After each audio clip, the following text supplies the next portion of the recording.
Hello students, I am BL Chaudhary, team botany CLC Sikar. आज मेरे साथ हैं Abhishek Mishra sir, team chemistry CLC Sikar. आप सभी विद्यार्थियों का सीएलसी ऑनलाइन प्लेटफॉर्म पे स्वागत है। सीएलसी का ब्रह्मास्त्र, सीएलसी के एक unique approach, CLC test series का पहला पड़ाव, फर्स्ट अटेम्प्ट जो है स्टार्ट हो चुका है विद्यार्थियों, और वह है मिड सेशन टेस्ट सीरीज।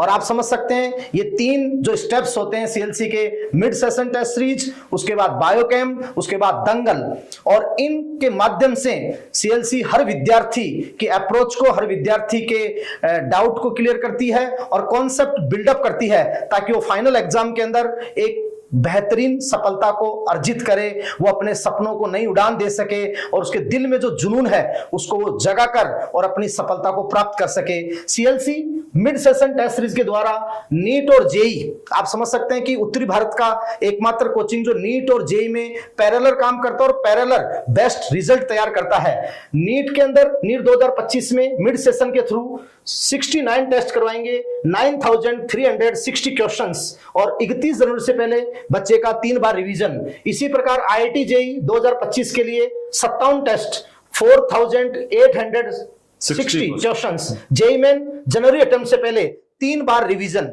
और आप समझ सकते हैं कि 12th के बच्चों का सिलेबस हो चुका है, हमारे यहाँ तो अच्छे से हो चुका है, बाकी भी कई जगह हो चुका होगा। तो उन बच्चों के लिए, और वो बच्चे जो नियर बाई 500, 550 या 600, आप समझ सकते हैं कि नीट 2024 में या जेईई के अंदर किसी कारणवश रह गए और वो अपने आप को ठगा महसूस कर रहे हैं, या कहीं ना कहीं ये महसूस कर रहे हैं कि हमारे कॉन्सेप्ट में कमी है या हमें एनसीईआरटी अप्रोच में कमी है, तो सीएलसी का ये यूनिक अप्रोच, जहां सीएलसी ने updated syllabus NMC, national medical council के अनुसार टॉपिक वाइज और लाइन टू लाइन एनसीईआरटी से ये क्वेश्चंस तैयार किए हैं, और इस मिड सेशन के बाद में बायोकेम और दंगल के थ्रू आपको हर तरीके से तैयार करेगी। तो आप सबको मतलब सीएलसी का ये यूनिक अप्रोच, ये ब्रह्मास्त्र, ये टेस्ट सीरीज ज्वाइन करना चाहिए। मिश्रा सर, आप बताएं कि किस प्रकार क्वेश्चंस तैयार हुए हैं, किस प्रकार इस पर काम हुआ है और कैसे क्वेश्चन विद्यार्थियों को उपलब्ध कराए जा रहे हैं, और नीट 2025 और जेईई 25 के लिए उनको किस प्रकार तैयारी करनी चाहिए, किस प्रकार सीक्वेंस में एनसीईआरटी पढ़नी चाहिए। Mishra sir. Thank you Chaudhary जी।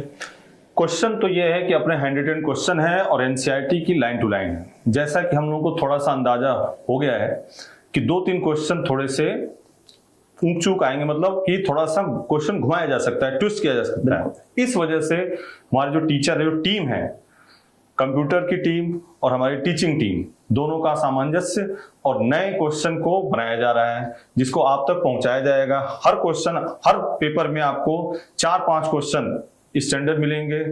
थोड़ा लेंदी भी हो सकता है, 2-4 क्वेश्चन, जैसे कि आपने स्टेटमेंट टाइप के मामले कई होते हैं, आपको उस टाइप से तैयार किया जाएगा कि आप इसमें कभी पेपर टफ आए तो आपको दुखी नहीं होना है, पेपर आसान आए तो खुश नहीं होना है, आपको सीएलसी के साथ चलते रहना है।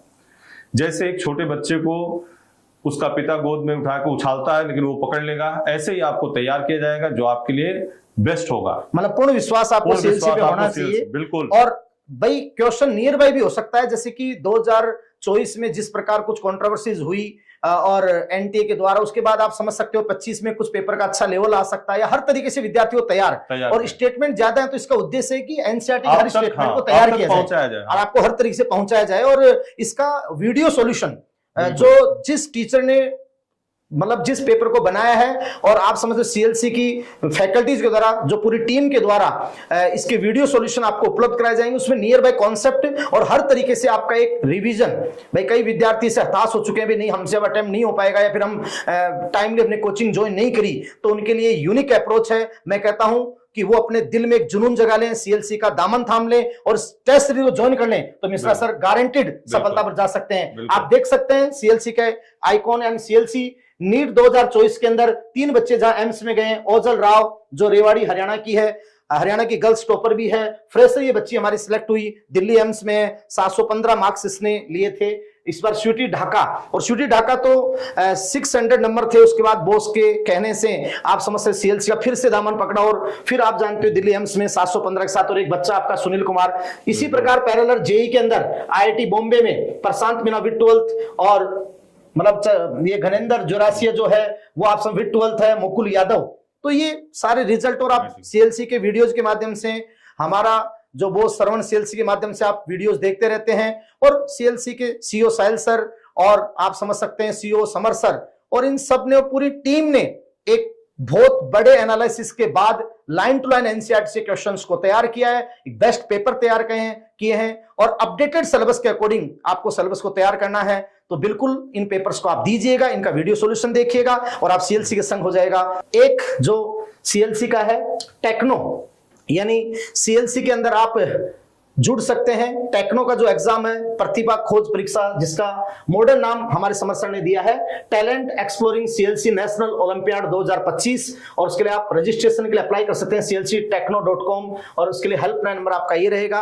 और इसके थ्रू अगर आप अच्छा परफॉर्म करते हैं तो सीएलसी के हर कोर्स में जब आप एडमिशन लेंगे तो उसमें स्कॉलरशिप तो है ही, बाकी अगर आप टॉपर्स आते हैं तो आप समझ सकते हैं अप टू 65 करोड़ की स्कॉलरशिप, 75 लाख कैश प्राइज, और अप टू 100% स्कॉलरशिप। और आप समझते हैं सीएलसी ईमानदारी से इस एग्जाम को कराती है और हर प्रतिभा को मौका देती है, और उस प्रतिभा को खोजकर तराशने का एक महाअभियान है, और उसमें उस प्रतिभा तक पहुंचते हैं और उसको उसका उचित सम्मान मिलता है।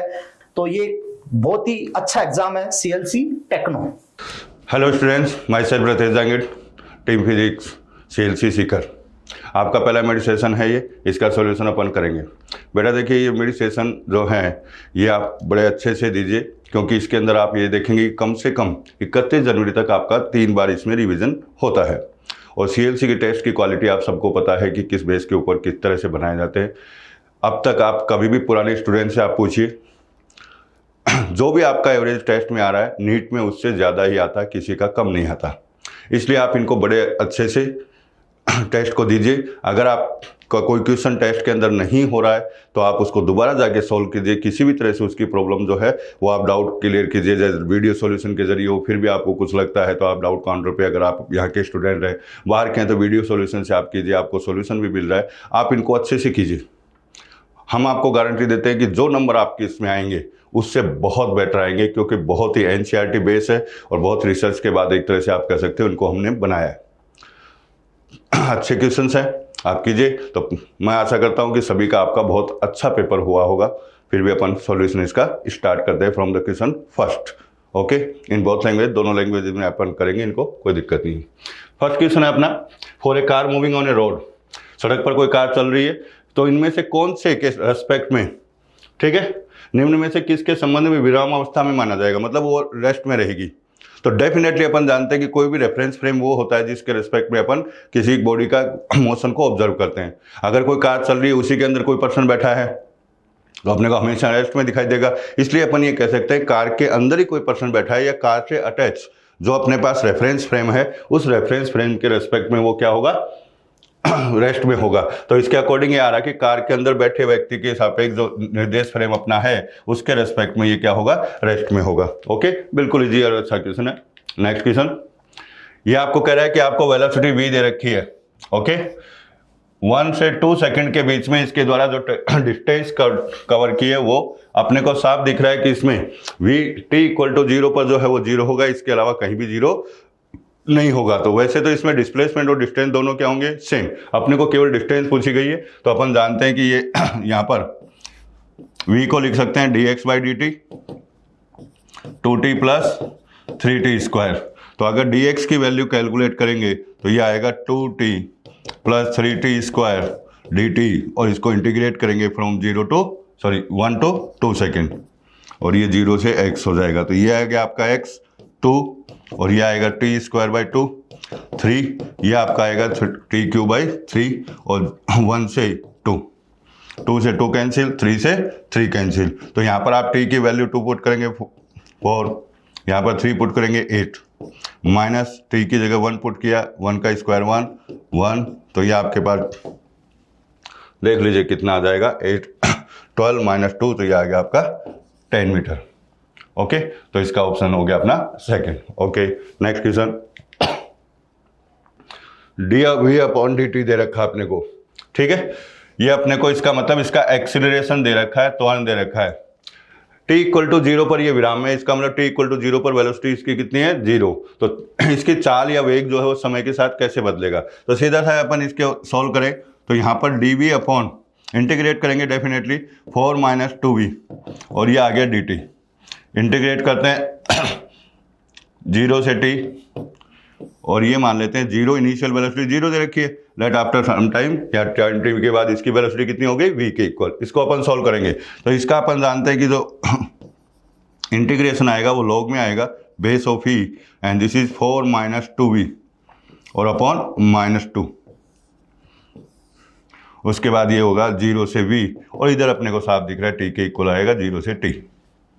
माइनस 2 को उधर मल्टीप्लाई कर देते हैं, v की जगह v पुट करेंगे यही रहेगा, तो log of base e 4 minus 2v minus जब 0 पुट करेंगे v की जगह तो ये अपने पास आ गया log ऑफ 4 और ये आ जाएगा माइनस 2t।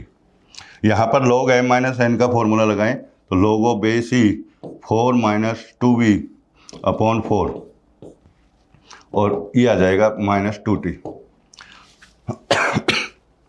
यहाँ से log को अपन रिमूव करेंगे तो ये एक्सपोनेंशियल पावर बन जाएगी, तो ये आ जाएगा 4 माइनस 2t अपॉन 4 और e raise to the power आ गया माइनस 2t। 4 को उधर ले जाए, ठीक है, तो यहाँ पर बच गया 4 minus 2t equal to 4 e की power minus 2t। 2t equal to आ जाएगा 4 दोनों में से कॉमन आ रहा है तो ये आ जाएगा 1 माइनस e की पावर माइनस 2t। अपने को सॉरी v, ये v है तो v की वैल्यू अपने को चाहिए, ये v था सॉरी, तो v की वैल्यू आपके पास आ गई 2 इंटू 1 माइनस e की पावर माइनस 2t। तो वेलोसिटी जो है वो टाइम के साथ इस तरह से वेरी करेगी और ये अपना ऑप्शन जो आ रहा है वो आ रहा है first option. Okay, next question. ये आपको x और t का ग्राफ दे रखा है। अब अपन जानते हैं x और t का अगर स्लोप लेते हैं अपन, इस ग्राफ का स्लोप लेंगे तो स्लोप होगा dx बाई dt और dx बाई dt का मतलब ये हो गई वेलोसिटी v। ठीक है, वेलोसिटी v के इक्वल होगा। अब यहां पर देखो ये कह रहा है कि इनमें से कौन सा गलत है, रॉन्ग कौन सा, इनकरेक्ट स्टेटमेंट अपने को बताना है। तो यहां पर अपने को स्लोप देखो, ये स्लोप पॉजिटिव आ रहा है तो इस 0 से 5 तक वेलोसिटी जो है वो पॉजिटिव है, यहां से यहां तक वेलोसिटी कैसी है, नेगेटिव। लेकिन अगर स्पीड की बात करें, स्पीड कभी नेगेटिव नहीं होती, तो वो यहां पर भी पॉजिटिव है, यहां पर भी पॉजिटिव है, तो स्पीड इसकी पॉजिटिव है। ये कह रहा है रॉन्ग स्टेटमेंट बताना है। तो अगर पहले स्टेटमेंट की बात करें तो t equal to 5 second 10 second के अंतराल के दौरान तात्क्षणिक चाल मतलब इंस्टेंटेनियस स्पीड नेगेटिव होगी, और वो तो अपने को दिख रहा है कि स्पीड की बात करें तो भी पॉजिटिव है, इसमें तो वेलोसिटी भी पॉजिटिव है, तो पहला स्टेटमेंट अपना जो है वो क्या हो गया, रॉन्ग हो गया। ठीक है, t इक्वल टू 0 से 5 सेकंड के अंतराल के लिए वेग और औसत वेग, तो यहां पर इसका वेग वेलोसिटी इंस्टेंटेनियस वेलोसिटी कैलकुलेट करोगे तो स्लोप लोगे तो स्लोप क्या होता है, परपेंडिकुलर अपॉन बेस, तो ये अपने पास वेलोसिटी जो आएगी इंस्टेंटेनियस वो हो जाएगा आपका 10/5 मतलब कितना हो गया 2 मीटर पर सेकेंड। और अगर एवरेज की बात करो, एवरेज वेलोसिटी की, तो एवरेज क्या होता है, टोटल डिस्प्लेसमेंट, तो 0 से लेकर 10 तक का डिस्प्लेसमेंट हो रहा है और अपॉन टाइम कितना लग रहा है 5 सेकंड, तो ये आएगा 2 मीटर पर सेकंड। कहने का मतलब इसके अंदर इंस्टेंटेनियस वेलोसिटी और एवरेज वेलोसिटी दोनों क्या है, सेम है, तो ये आपका सही है। अब ये कह रहा है t इक्वल टू 5 सेकंड पर अपनी गति की दिशा बदलता है। ठीक है, x बढ़ता गया 10 तक, उसके बाद 10 से क्या हो रहा है, कम, और 10 से कम हो रहा है, इसका मतलब क्या होगा, रिटर्न आ रहा है वो, तो ये भी आपका स्टेटमेंट सही है। तो फोर्थ भी आपका जो है 0 से 5 सेकंड के अंतराल में सभी समयों पर तात्क्षणिक चाल और तात्क्षणिक वेग समय के सभी क्षणों पर धनात्मक होते हैं, और ये है t इक्वल टू 0 से स्लोप कैसा है, पॉजिटिव, इंक्लिनेशन राइट साइड में होता है तो स्लोप पॉजिटिव होता है, तो स्पीड और वेलोसिटी दोनों क्या होंगे, पॉजिटिव होंगे। तो ये आपका फोर्थ भी सही है, फर्स्ट जो है आपका रॉन्ग है। Okay, next. ये कोई बॉडी है जो इस पाथ पे चल रही है OABA, और ये कह रहा है कि नियत चाल कांस्टेंट स्पीड से चल रही है, कांस्टेंट स्पीड से। वेलोसिटी अपन जानते हैं, वेलोसिटी इक्वल टू क्या होगा, स्पीड प्लस डायरेक्शन। तो आप देखो O से B तक न तो स्पीड चेंज हो रही न डायरेक्शन चेंज हो रही, तो यहां पर A की वैल्यू कांस्टेंट होगी, सॉरी वेलोसिटी कांस्टेंट होगी, तो A की वैल्यू 0 आ जाएगी। वेलोसिटी आपकी कांस्टेंट हो गई, ओ से ए तक देखो, ओ से ए तक भी ना तो स्पीड चेंज हो रही है, नई डायरेक्शन चेंज हो रही है, तो यहाँ पर भी वेलोसिटी कैसी हो गई, कांस्टेंट। तो यहाँ पर भी एक्सीलरेशन कितना आएगा, 0। लेकिन जब पार्टिकल यहाँ चल रहा है तो वेलोसिटी की डायरेक्शन यहाँ पर ये है, यहाँ पर ये हो गई।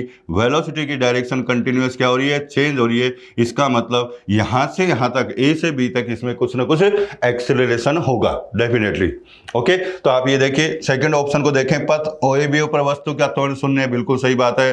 ए से बी तक इसका कुछ ना कुछ त्वरण होना चाहिए, ये भी बिल्कुल सही है। तो इसका मतलब आपका आंसर जो आएगा वो कौन सा हो जाएगा, ऑप्शन 4 आपका आंसर होगा, क्योंकि 2 और 3 दोनों ही सही हैं। ओके, नेक्स्ट क्वेश्चन आपको कह रहा है टी बराबर इक्वल टू 0 पर एक्स बराबर इक्वल टू 3 पर था, तो एक्स इक्वल टू 3, ठीक है, मीटर पर।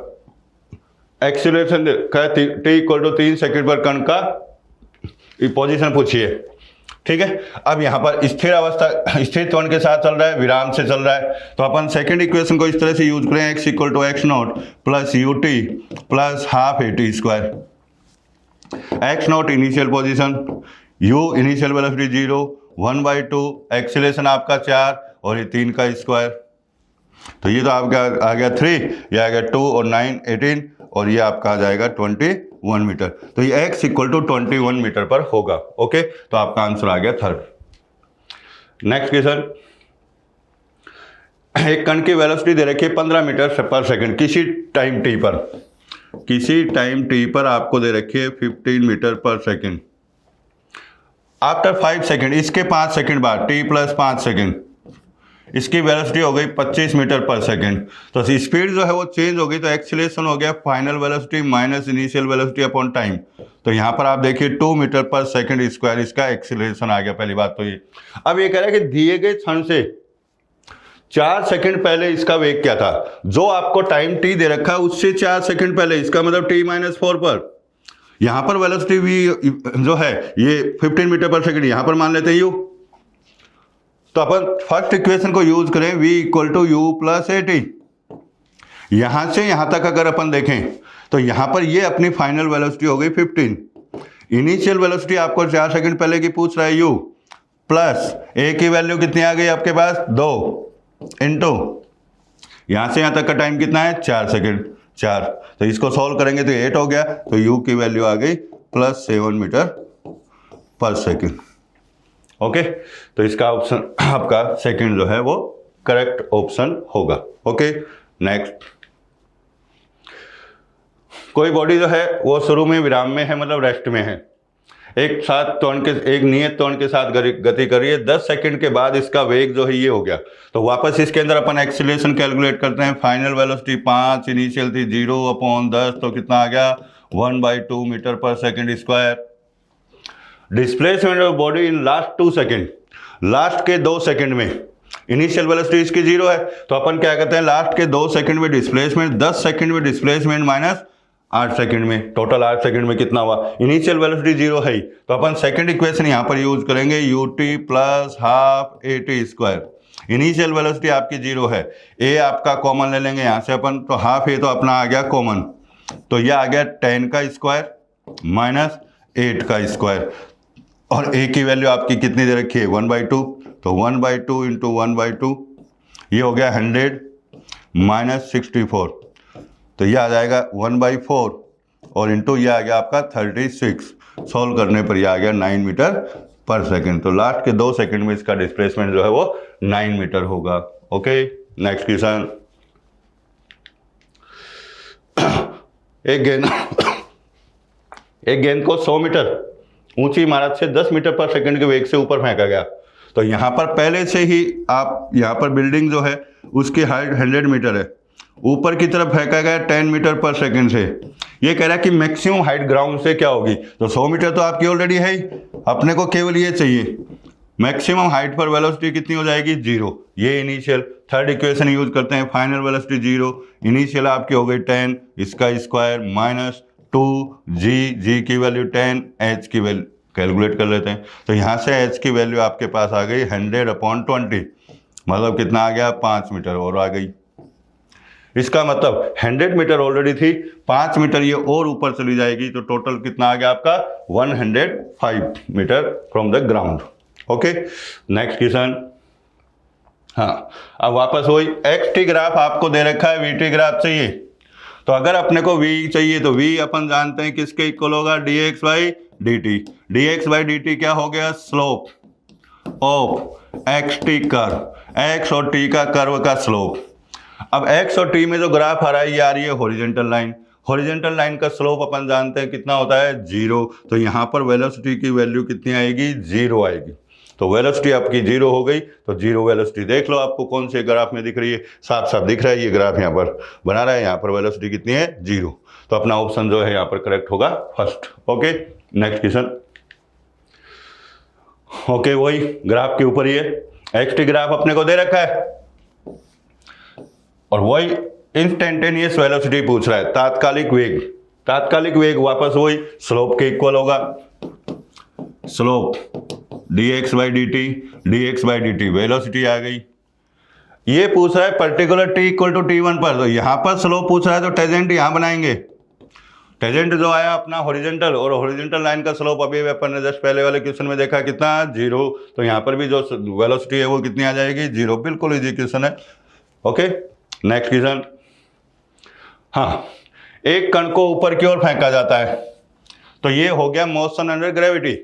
तो अपन इसमें फर्स्ट इक्वेशन को अगर यूज करें तो first equation v equal to हो गया u माइनस जी टी। आप इसको यूं लिख ले, minus G T plus you. ये अपने को साफ दिख रहा है कि स्ट्रेट लाइन की इक्वेशन हो गई mx प्लस सी। सी आपका हो गया इंटरसेप्ट, प्लस में आएगा, यहां दिख रहा है ये साफ साफ, ठीक है। क्योंकि v और t में ग्राफ बनाना है तो दोनों की पावर 1 है, तो ये तो साफ हो गया कि स्ट्रेट लाइन आएगा। अब स्ट्रेट लाइन का स्लोप आप देख लो, स्लोप यहाँ पर आपको दिख रहा है m जो है वो माइनस जी, मतलब नेगेटिव। स्लोप नेगेटिव होने का मतलब इंक्लिनेशन लेफ्ट साइड में आएगा। तो इसका इंक्लिनेशन लेफ्ट साइड में पहले ग्राफ का दिख रहा हो तो किसी का है नहीं, तो यहाँ पर ये आपका ऑप्शन हो गया फर्स्ट। और वैसे भी आप देखो, किसी बॉडी को आपने ऊपर थ्रो किया, फाइनल वेलोसिटी कितनी, 0। तो वेलोसिटी डिक्रीज होते होते कितनी हो गई, 0। उसके बाद बॉडी वापस आएगी, स्पीड इंक्रीज होगी, लेकिन वेलोसिटी की डायरेक्शन क्या हो गई, पहले के अपोजिट। तो वेलोसिटी की डायरेक्शन पहले के क्या हो गया, अपोजिट आ गई। तो अपना ग्राफ ये आएगा। Okay, next question. ये आपको ए और टी में ग्राफ दे रखा है, ठीक है। इनिशियली पार्टिकल जो है एट रेस्ट विराम अवस्था में अधिकतम चाल, यहां पर देखो पहले त्वरण कांस्टेंट है, फिर कम हो रहा है, कम होके यहां हो गया 0, और उसके बाद एक्सीलरेशन की डायरेक्शन क्या हो गई, चेंज। एक्सीलरेशन की डायरेक्शन चेंज हो गई, इसका मतलब ये हुआ कि मैक्सिमम स्पीड वहां पर होगी जहां पर एक्सीलरेशन 0 हो गया, ठीक है। उसके बाद में उसको एक्सीलरेशन जो हो अपोजिट डायरेक्शन में कम होगा, तो वो इसकी स्पीड को, इसकी वेलोसिटी को क्या करेगा, कम करेगा। लेकिन अपन तो इसका मतलब ये हुआ कि यहां पर इसकी t इक्वल टू 2 सेकेंड पर इसकी स्पीड जो है या वेलोसिटी जो है वो मैक्सिमम होगी। अब अपन जानते हैं area of A T curve, A और टी के ग्राफ का एरिया जो है वो चेंज इन वेलोसिटी को रिप्रेजेंट करता है, फाइनल वेलोसिटी माइनस इनिशियल। तो इसका एरिया कैलकुलेट कर लेते हैं। इनिशियल वेलोसिटी आपको 0 दे रखी है, फाइनल अपने को चाहिए, तो एरिया अपन ये पूरा लेंगे 2 सेकेंड तक। तो यहां से यहां तक देखो आप, ये आ गया 1.5 इंटू 10, तो ये तो आपका रेक्टेंगुलर हो गया, तो इसका तो हो गया 15 प्लस 1/2, ये ट्राइंगल हो गया, बेस कितना हो गया 0.5 मतलब 1/2, और ये आ गया 10।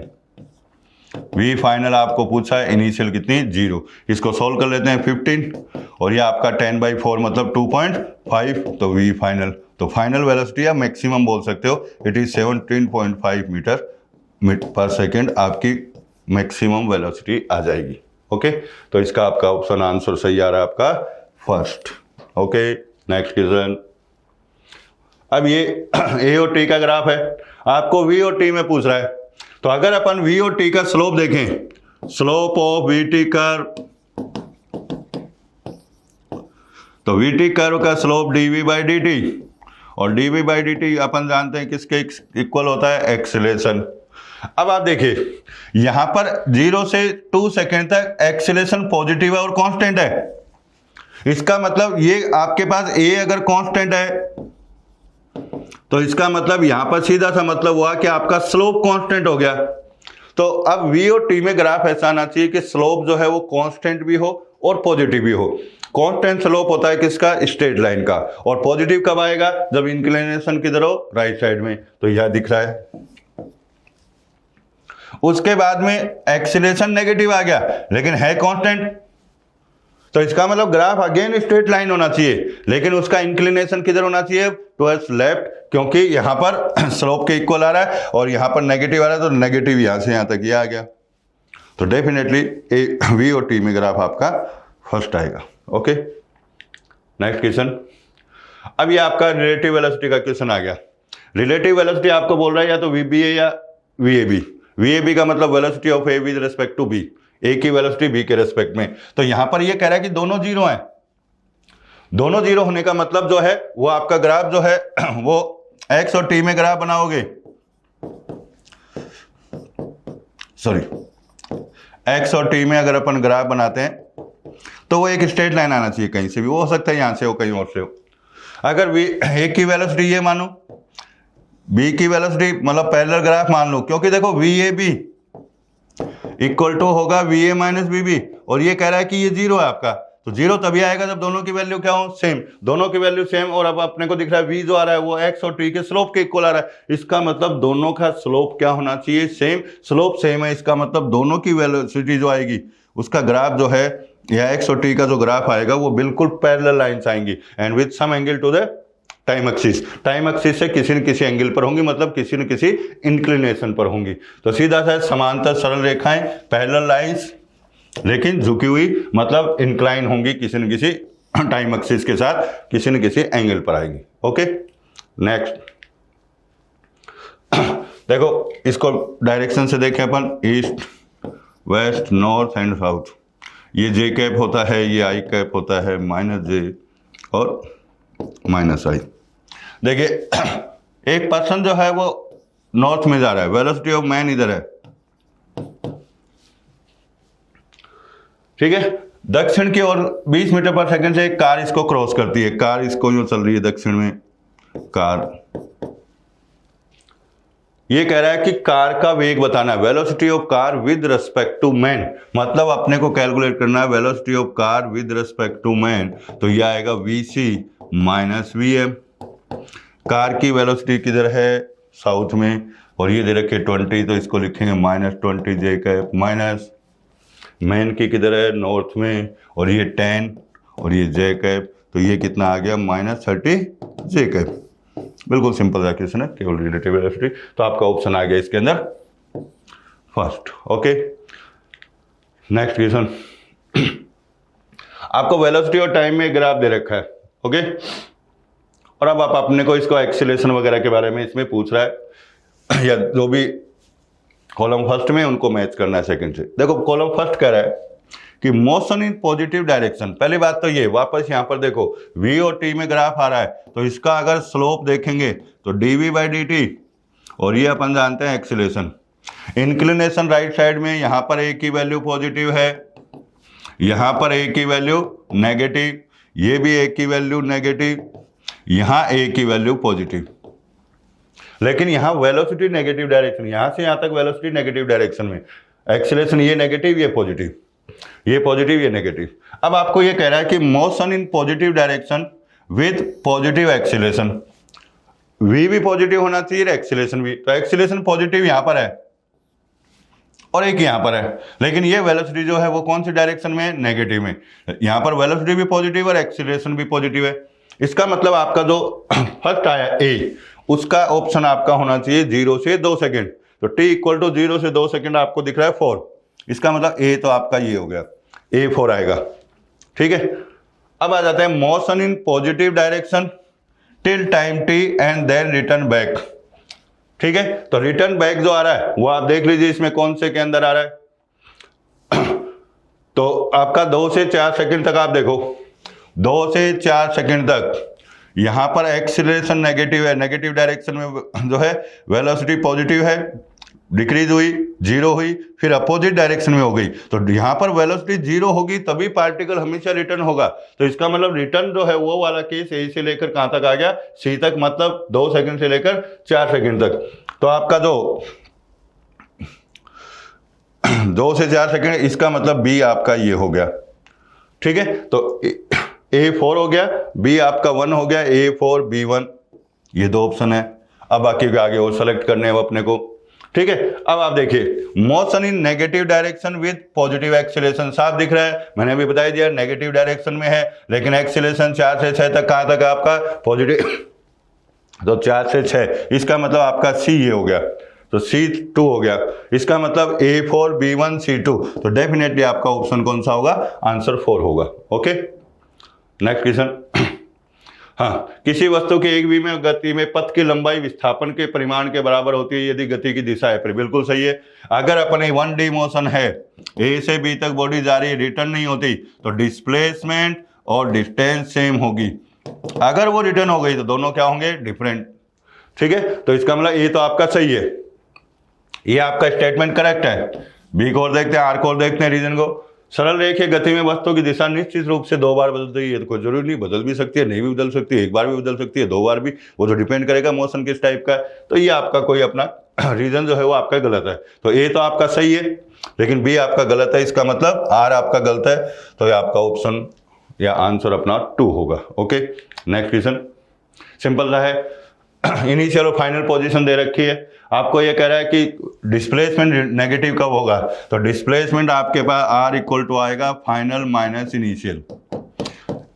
सिंपल सा है, फाइनल नेगेटिव होगा, इनिशियल पॉजिटिव हो, तो ये आप देखो इसमें वो ऑप्शन से डायरेक्टली देखते हैं। अगर मैं सेकंड ऑप्शन की बात करूं, फाइनल हो गया आपका -3, जो भी डायरेक्शन है, -7,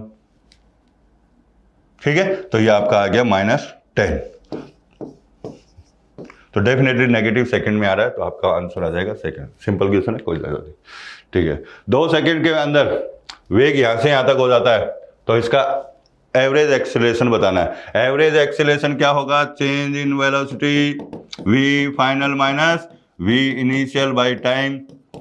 v फाइनल आपका हो गया 2i cap minus 3j cap minus 2i cap plus 3j cap, और टाइम आपको लग रहा है 2 से 2 कैंसिल, तो -6j/2 मतलब -3j कैप, तो आपका आंसर आ गया 4। Okay, next question. हाँ, गुब्बारा जो है वो यहां से राइज कर रहा है, एक्सीलरेशन आपको दे रखा है 4.9 मीटर पर सेकेंड स्क्वायर, 2 सेकेंड, तो 2 सेकेंड में ये जो है ये कितनी हाइट कवर कर लेगा वो देख लेते हैं। इनिशियल वेलोसिटी 0, 1/2, एक्सेलरेशन कितना है 4.9, और इनटू ये आपका आ गया 2 का स्क्वायर। ठीक है, तो ये आपका आएगा 9.8 मीटर, तो 9.8 मीटर तो आपका पहले एच ही आ गया यहां से यहां तक। अब यहां से इसको एक ड्रॉप करोगे पत्थर को या कोई भी बॉडी को, तो जो वेलोसिटी इसकी बैलून की होगी, गुब्बारे की होगी, वही वेलोसिटी उस पार्टिकल की होगी, तो पार्टिकल पहले ऊपर जाएगा फिर नीचे आएगा।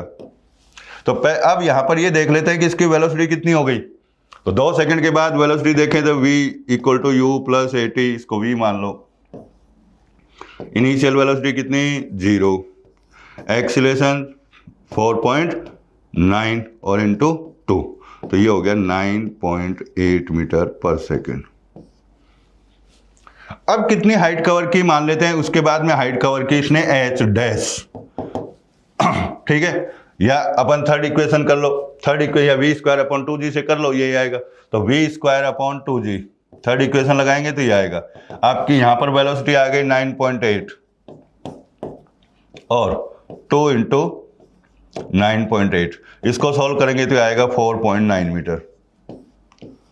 तो ये पत्थर 4.9 मीटर तक हो जाएगा, 9.8 ही हो गई, इन दोनों को ऐड कर लो, तो डेफिनेटली यहां पर इन दोनों को ऐड करेंगे, 9.8 + 4.9, तो 7 आ गया 1, 14.7 मीटर। तो ग्राउंड से टोटल हाइट तक जो आएगा 14.7 मीटर, आपका ऑप्शन आ गया फर्स्ट।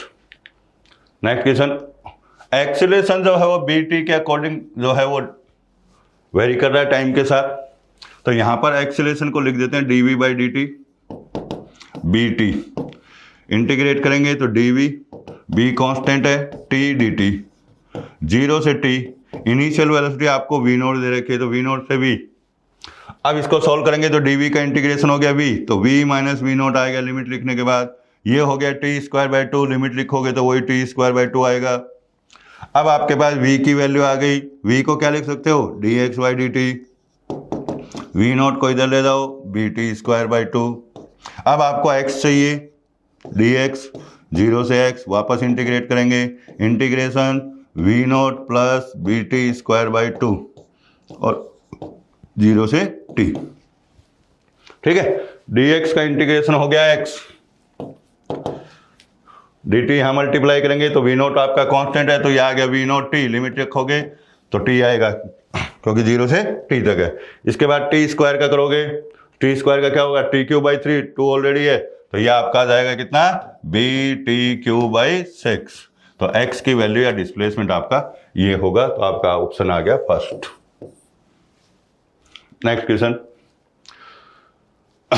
वही relative velocity east west north south, ठीक है, वही आई cap J cap minus I cap minus J cap. देखो ट्रेन चल रही है पूर्व की ओर वीटी, कार चल रही है उत्तर मतलब नॉर्थ में, कार चल रही है इधर, दोनों की स्पीड सेम है। रेलगाड़ी में यात्री के लिए कार की दिशा प्रेक्षित होगी। देखो ट्रेन वाले को अपीयर हो रही है, कार की वेलोसिटी पूछिए किसको, ट्रेन को, तो जिसके रेस्पेक्ट में कैलकुलेट करें या जिसको अपीयर हो रहा है उसके रेस्पेक्ट में कैलकुलेट करते हैं हमेशा।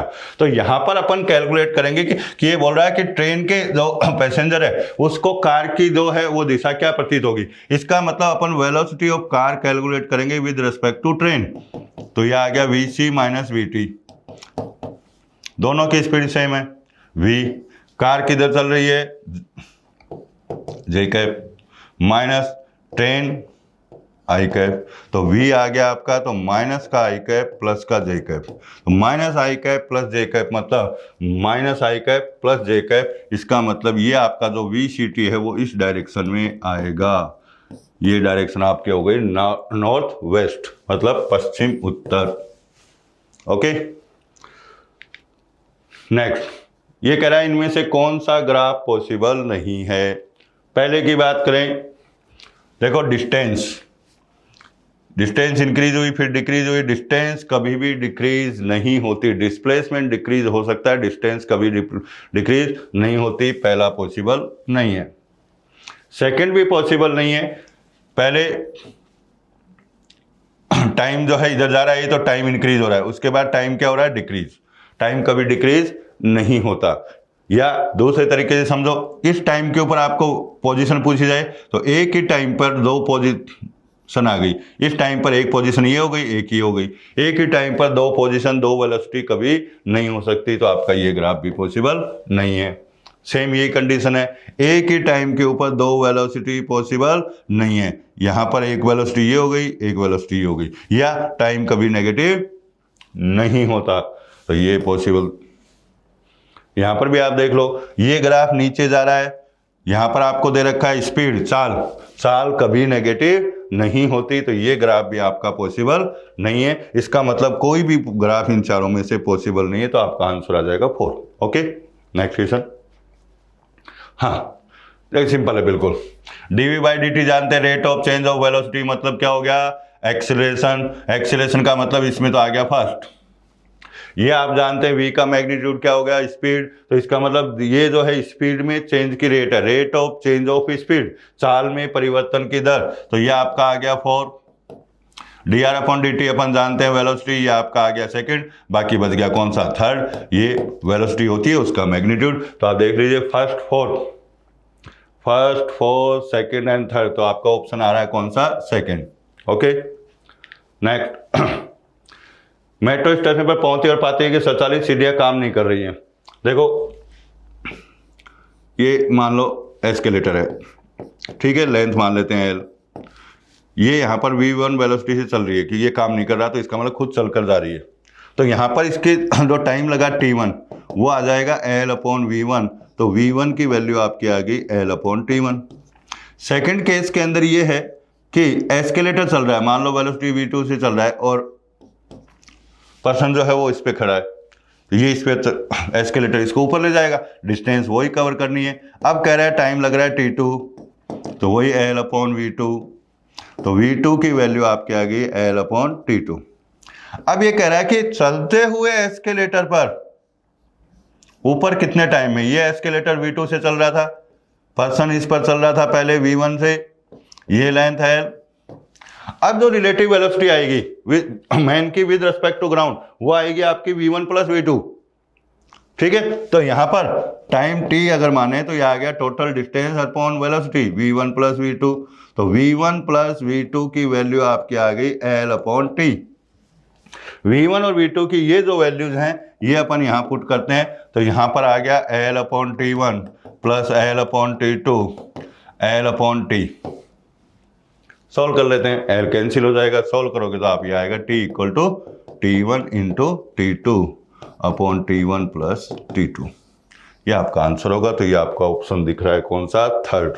तो third is correct answer. Okay next देखो, ये कह रहा है यदि किसी समय अंतराल में औसत चाल और औसत वेग का परिमाण समान है, औसत चाल और औसत वेग का परिमाण समान है, तो डेफिनेटली पार्टिकल जो है वो स्ट्रेट लाइन पे चल रहा है विदाउट रिटर्न, वो रिटर्न नहीं होना चाहिए, ठीक है।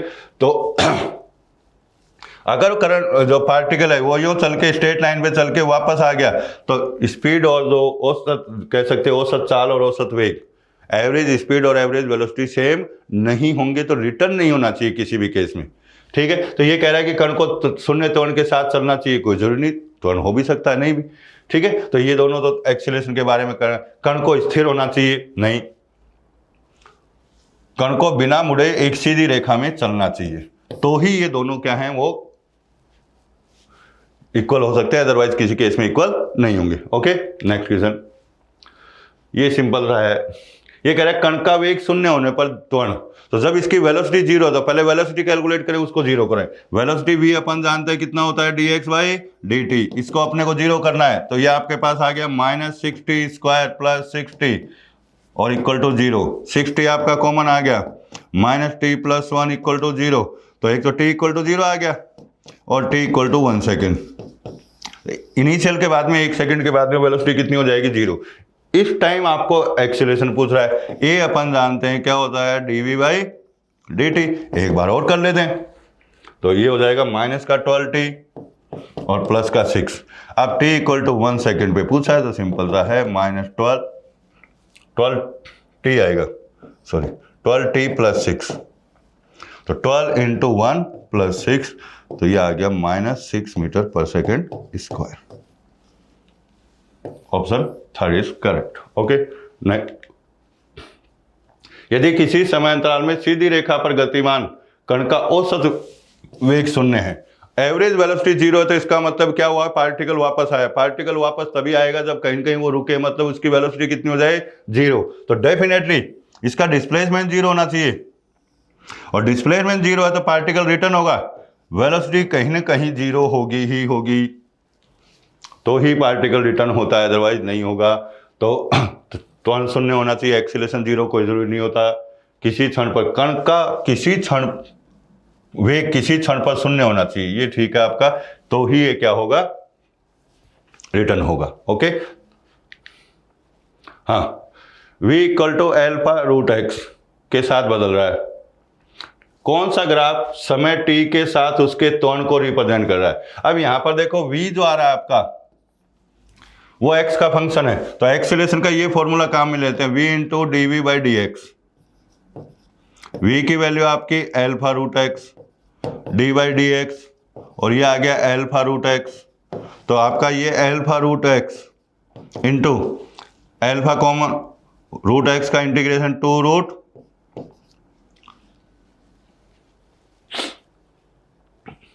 डिफरेंशिएशन आपका आ जाएगा, ये यहां से ये कैंसिल, तो आपका ये आ गया एल्फा स्क्वायर बाई 2, मतलब कांस्टेंट होगा। एक्सीलरेशन कांस्टेंट होना चाहिए, टाइम के साथ वेरी नहीं करेगा, तो आपका आंसर आ गया इसमें कौन सा, थर्ड। नेक्स्ट क्वेश्चन, एक मीनार के ऊपर से गिराया गया पत्थर अंतिम सेकंड में जो टोटल हाइट है उसकी 5/9 कवर करता है, तो टोटल टाइम पूछा है। मान लेते हैं टोटल हाइट h है और यहां से गिराया तो u इक्वल टू 0, ये लास्ट का 1 सेकेंड है, इसमें डिस्टेंस कवर हो रही है 5h/9। तो एक इक्वेशन तो अपन a से b ये बी मान लेते हैं सी, एक तो ए से सी बनाते हैं ताकि इनिशियल वेलोसिटी 0 हो। सेकंड इक्वेशन यूज करेंगे तो हाइट कितनी h, टोटल टाइम लगा कितना t मान लेते हैं, यहां से यहां तक का टोटल टाइम t, तो इनिशियल वेलोसिटी 0, ये आ गया आपका हाफ gt²। सेकंड केस आप अपन ए से लेकर बी तक ले लेते हैं, क्योंकि यहां से यहां तक लोगे तो यहां पर इनिशियल वेलोसिटी 0 हो जाएगी, वरना यहां पर अपने को कैलकुलेट करनी पड़ेगी। तो यहां इनिशियल वेलोसिटी 0 है, ठीक है, और यहां से अपन यहां तक ले रहे हैं, कहां से कहां तक, ए से लेकर बी तक। ए से लेकर बी तक लेंगे तो अपनी जो डिस्टेंस कवर हुई वो h - 5h/9, इनिशियल वेलोसिटी 0, ये लास्ट का 1 सेकंड है, ये टोटल टाइम t था, तो ए से बी तक का हो गया t-1, तो ये आ जाएगा हाफ g और t-1 का स्क्वायर।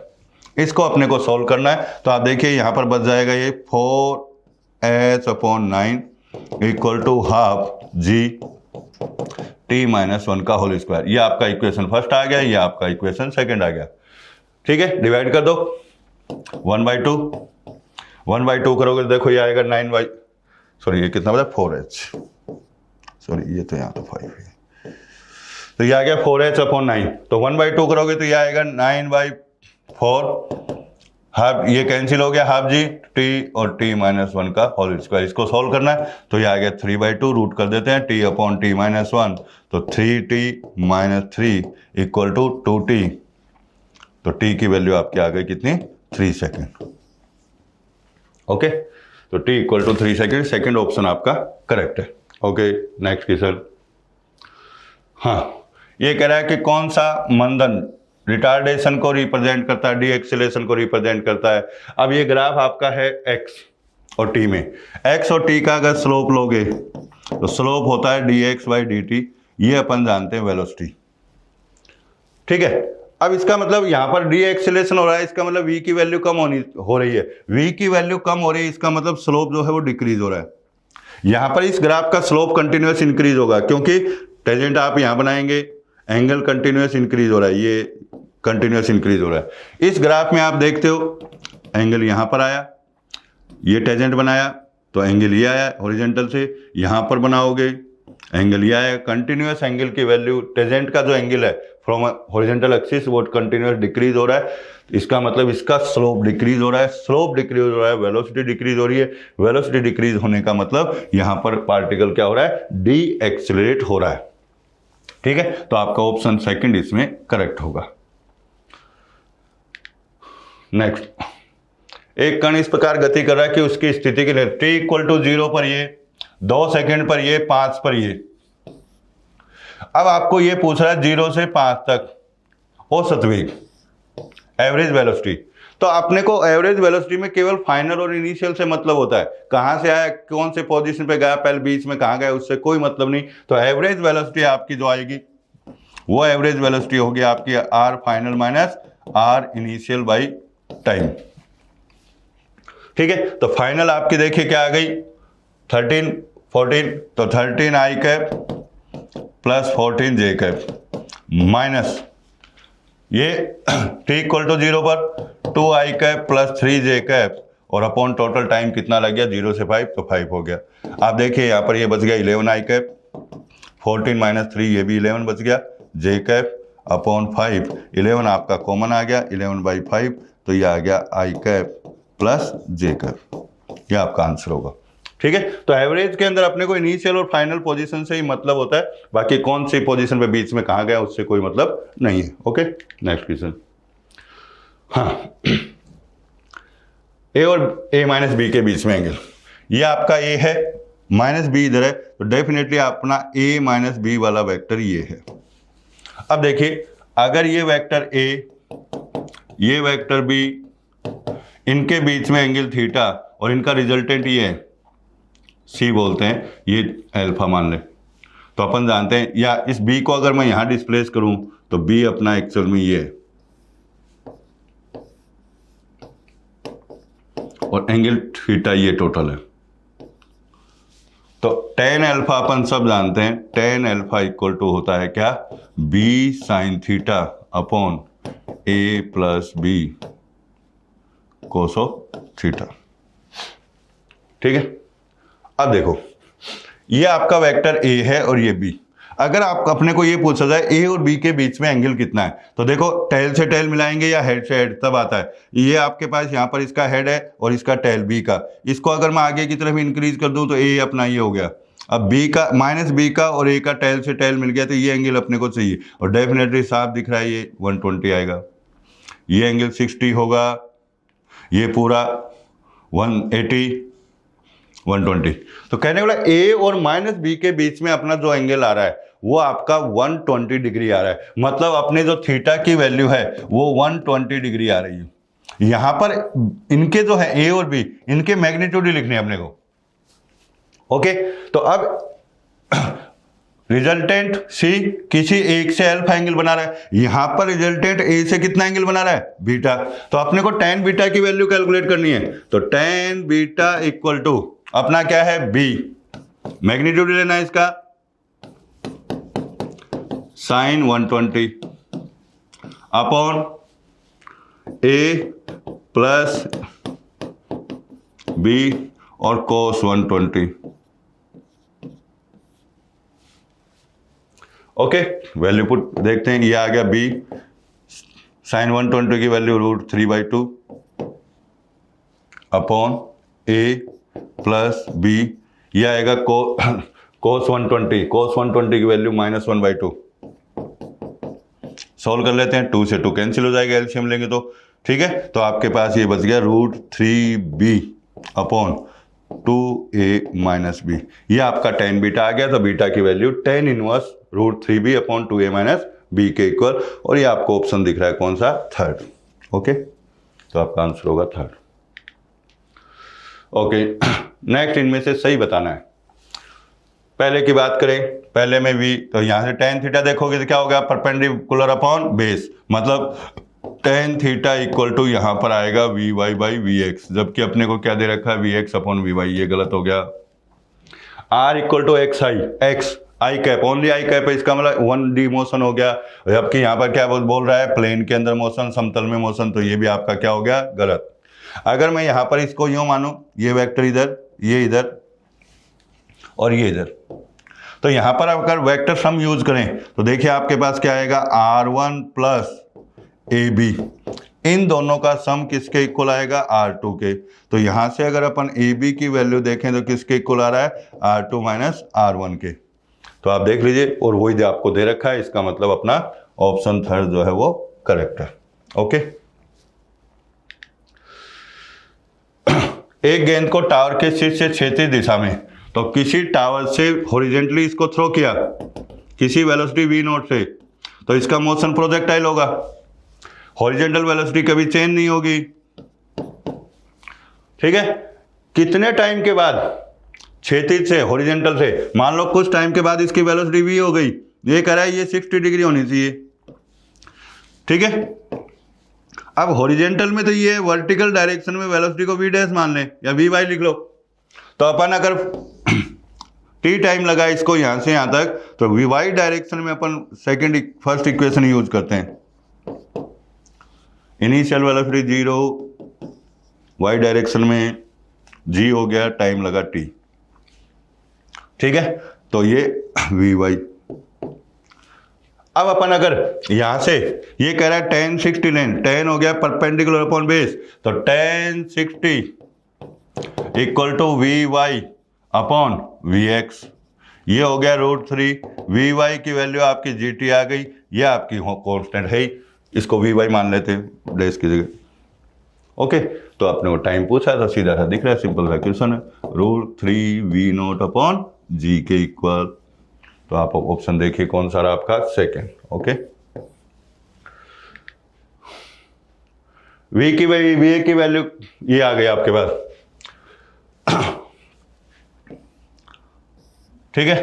देखो एक जहाज, एक का कप्तान वेग इतने के साथ यात्रा कर रहा है, ए की वेलोसिटी आपको दे रखी है, दूसरे जहाज बी का वेग ये प्रतीत होता है। देखो बी का वेग प्रतीत हो रहा है किसको, ए को प्रतीत होना या अपीयर होने का मतलब ए रेस्ट में, मतलब ए के रेस्पेक्ट में, मतलब आपको VBA दे रखा है, VBA की वैल्यू है ये आपकी, तो VBA equal to VB minus VA।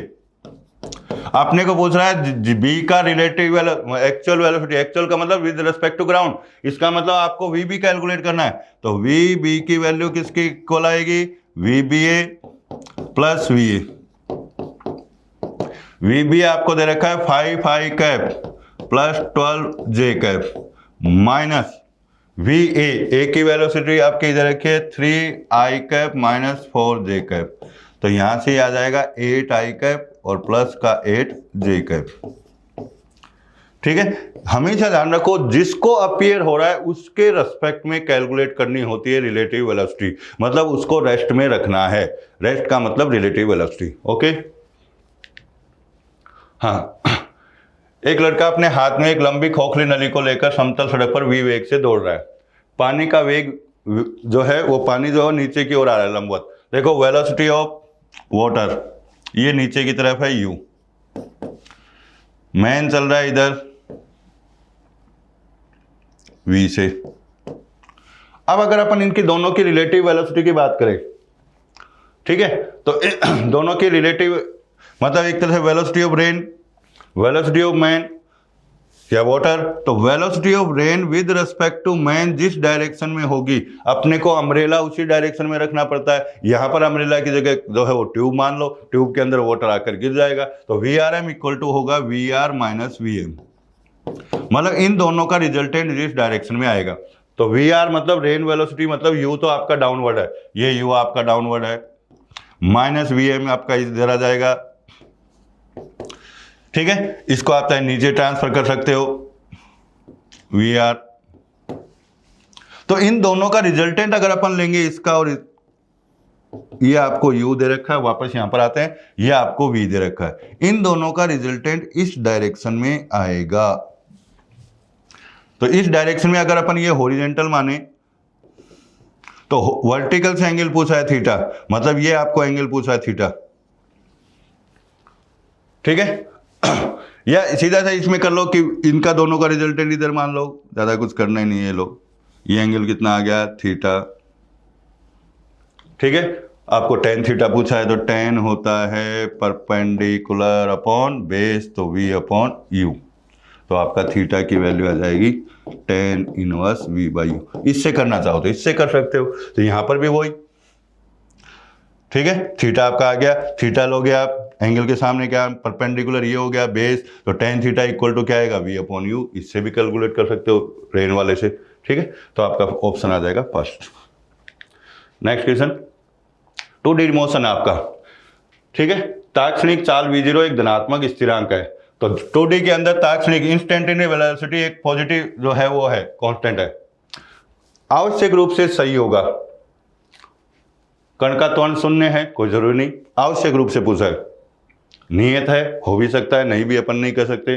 कण का त्वरण आवश्यक रूप से, अगर प्लेन में कोई पार्टिकल मूव कर रहा हूं, ठीक है, इस टाइम पर यहां पर है तो वेलोसिटी की डायरेक्शन ये हो गई, या वेलोसिटी ये हो गई, इधर ये आ गई। एक्सीलरेशन डेफिनेटली इसका इसी प्लेन में आएगा, ए की वैल्यू चाहे वो हो किधर भी। अगर इसकी स्पीड इंक्रीज हो रही है, स्पीड इंक्रीज हो रही है तो ए की डायरेक्शन ये हो जाएगी। अगर इसकी इसी प्लेन के अंदर स्पीड डिक्रीज हो रही है तो ए की डायरेक्शन इधर कहीं आएगी, एंगल थीटा 90 से ज्यादा आएगा।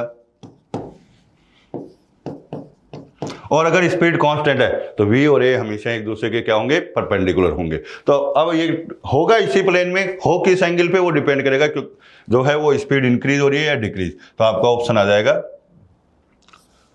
थर्ड। 40, दो प्रक्षेप a और b क्रम से v और v बाई 2 चालों से एक साथ फेंके जाते हैं।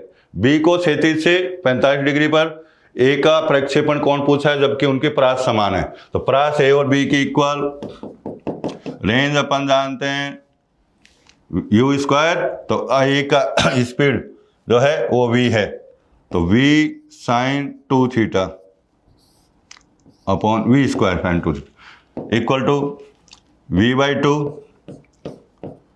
साइन 2 इंटू 45 b के लिए, और अपॉन g से g कैंसिल, v स्क्वायर से v स्क्वायर, तो इधर बच गया साइन 2 थीटा, ये v स्क्वायर बाई 4, ये 1 हो गया। ठीक है, तो 1 बाई 4 बचा, तो 2 थीटा की वैल्यू आपकी आ गई कितनी, v/2 से आपको फेंका जाता है 33 से 45 पर, ठीक है। ये 1 हो ही गया। तो 2 थीटा इक्वल टू आपका आ गया कौन सा, साइन इनवर्स 1/4। तो थीटा की वैल्यू आपकी आएगी 1/2 और साइन इनवर्स 1/4। तो आपका आंसर इसमें आना चाहिए सेकेंड। ओके, तो आपका आंसर इसके अंदर सेकेंड आएगा। ओके,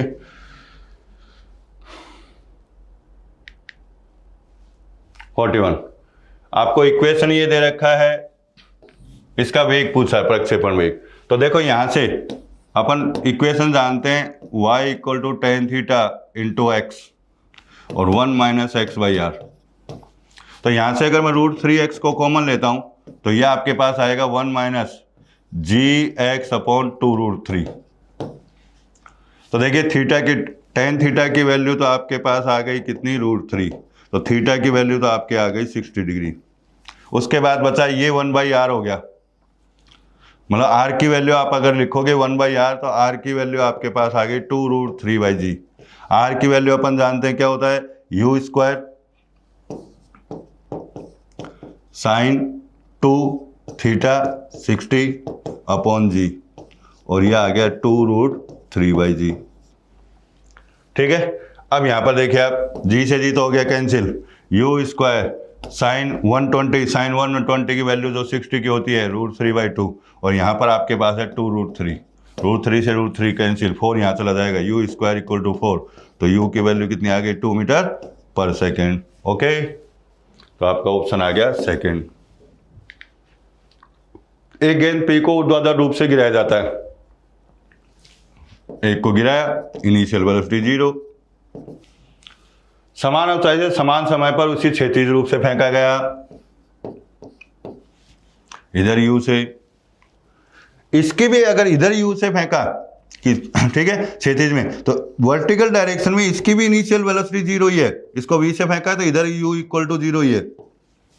तो हॉरिजेंटल अगर आने का टाइम अपन देखें तो दोनों का डिस्प्लेसमेंट सेम होगा, तो टाइम जो है दोनों को t इक्वल टू √2h/g के इक्वल लगेगा, क्योंकि इनिशियल वेलोसिटी दोनों की वर्टिकल डायरेक्शन में कितनी है, 0, तो दोनों सेम टाइम में पहुंचेंगी। ये कह रहा है a और b के बीच में एंगल। तो देखो एक कोई भी दो वेक्टर हैं, उनके बीच का एंगल उनके टेल से टेल या हेड से हेड मिलाने पर जो मिनिमम एंगल होता है, छोटा एंगल कह सकते हो आप, वो आपको कौन सा कहलाएगा, angle between vector A and B. तो यहां पर देखिए ये टेल से टेल मिल रहा है, कोई दिक्कत नहीं, लेकिन यहां पर टेल से टेल मिलने पर एक एंगल ये और एक एंगल ये, तो ये वाला एंगल जो होगा ये इनके बीच का एंगल है, लेकिन ये बोल रहा है ये वाला थीटा है, ये गलत है।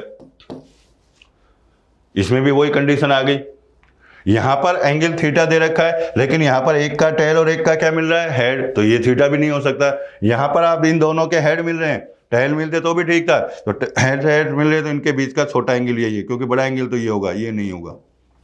ठीक है, तो इसका मतलब आपका ऑप्शन जो थर्ड है वो सही, यहाँ हेड से हेड मिले या टेल से टेल मिले, उनके बीच का जो न्यूनतम छोटा कोण कह सकते हो आप, वो होता है वो angle between vector A and B. Okay, question number 44, यह आपको एक वी के अंदर इक्वेशन दे रखी है, आपको इक्वेशन पूछिए पाथ की, मतलब लोकस कह सकते हैं उसको। ये हमेशा क्या होगा, एक्स और वाई में रिलेशन। अब देखिए आपको वी दे रखा है आई कैप और जे कैप, मतलब एक्स डायरेक्शन में वेलोसिटी आपकी कितनी है, एक्स डायरेक्शन में वेलोसिटी को लिखेंगे dx/dt, वो आपको 3 दे रखी है। वाई डायरेक्शन में वेलोसिटी dy/dt, और वो आपको दे रखी है 6x। अपने को रिलेशन चाहिए एक्स और वाई में, तो डिवाइड कर देते हैं इनको, तो dx/dt dy/dt, ये आ गया 3/6x, dt कैंसिल, तो आपके पास देखो dx/dy, ये आपके पास 1/2x बच गया। अब अपने को रिलेशन चाहिए एक्स और वाई में, और आपको पास dx और dy है, तो डेफिनेटली अपने को इंटीग्रेट करना पड़ेगा। तो इधर ले आते हैं 2x dx और इक्वल टू dy, 2 आपके पास कांस्टेंट है x dx, और ये कांस्टेंट वगैरह लेना चाहो तो ले सकते हो, ये आ गया dy, 2x² 2, और ये आ गया y, 2 से 2 कैंसिल, मतलब y equal to X square, तो आपका आंसर आ गया फर्स्ट। ओके होली भाई, दो बलों का सदिश योग उनके अंतर के लंबवत होता है। परपेंडिकुलर की कंडीशन क्या है कि दो वेक्टर जो है वो परपेंडिकुलर कब होते हैं, जब उनका डॉट प्रोडक्ट कितना हो, 0। तो दो फोर्स हैं F1 प्लस F2, परपेंडिकुलर है इनके डिफरेंस के F1 माइनस F2, और ये क्या होना चाहिए, 0। इसको अपन अगर मल्टीप्लाई करते हैं तो ये आ गया F1 square minus F2 square equal to 0। तो यहाँ पर आ गया F1 इक्वल टू F2। मतलब इन दोनों के मैग्नीट्यूड क्या होने चाहिए, सेम होने चाहिए। तो एक दूसरे के परिमाण बराबर होंगे तो ये आपका आ जाएगा। ओके, तो आशा है आपका पेपर बहुत अच्छा हुआ होगा। बाकी के जो भी पेपर है आप बड़े अच्छे से दें, मन लगाकर। ओके, जय CLC, थैंक यू।